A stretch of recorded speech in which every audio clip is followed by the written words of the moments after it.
Hi everybody. In this video I want to talk about a few very specific chiropractic considerations when working with kids and adults with behavioral learning and socialization challenges. Now, some of this might feel a little counterintuitive, but I want you to lean on my experience and the experience of others who've been doing this work for a long time and working with this demographic. So one of the things that we know about individuals with deflected development, or maybe not the most efficient tools to process and engage with and learn from their world, is we can have some challenges in one, visualizing, predicting, two, sensory integration. Increasing the sensory input in a movement, auditory, vestibular, visual way. When we increase that, that can be very demanding. That can really increase the demand for an individual and cause stress, fear, pain, anxiety, a lot of different feelings. Some people, kids and adults, will be able to articulate those feelings. Some will not. What you'll almost always see, if you see that your chiropractic adjustment or your interaction or your environment in your office is creating too much of a demand, you'll almost always see avoidance. You'll see avoidance behavior. So that could look like physical aggression. It could look like defiance, like just absolute defiant behavior from a child, a refusal to come in. They give their parents a lot of trouble about coming in before and after the adjustments, where the parents are just like, this is not worth the fight. They may completely shut down, so they look like the totally over-compliant kid, like super, super sweet kid in the office, like, so we'll do anything you ask him to do, lay down, sure, no problem. And then the parent says when they go home or they get in the car, it's like an absolute explosion. And you're like, that doesn't make sense to me. Is that really happening? It probably is, and there's a reason.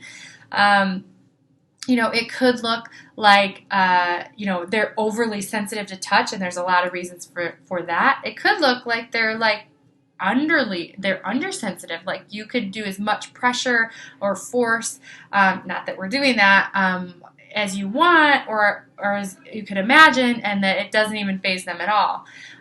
They could look like a lot of different things. It could look like they get really startled when you adjust them. It could look like they cry when you adjust them. They get like really emotional and teary, and it surprises you. So there's a lot of different things that when we have an increased sensory demand plus a decreased ability to really process and predict what's going to happen to my body and outside of my body when I make the adjustment, this kind of abstract thing that requires a lot of sensory input and creates a lot of sensory input, you might see with that increased demand that you see a lot of these deflective behaviors that may actually make it really difficult for the parents to bring their kids in or for the individual to want to continue to get adjusted. So if you see these avoidance type behaviors or patterns, whether they're able to verbalize it, it's an adult or a child that can do that, or whether you're just watching and wondering and noticing it, or you're getting that feedback from parents, or the parents just start ghosting you or start not prioritizing the adjustment, these are things you need to ask the parents about if this is happening. And if that's happening,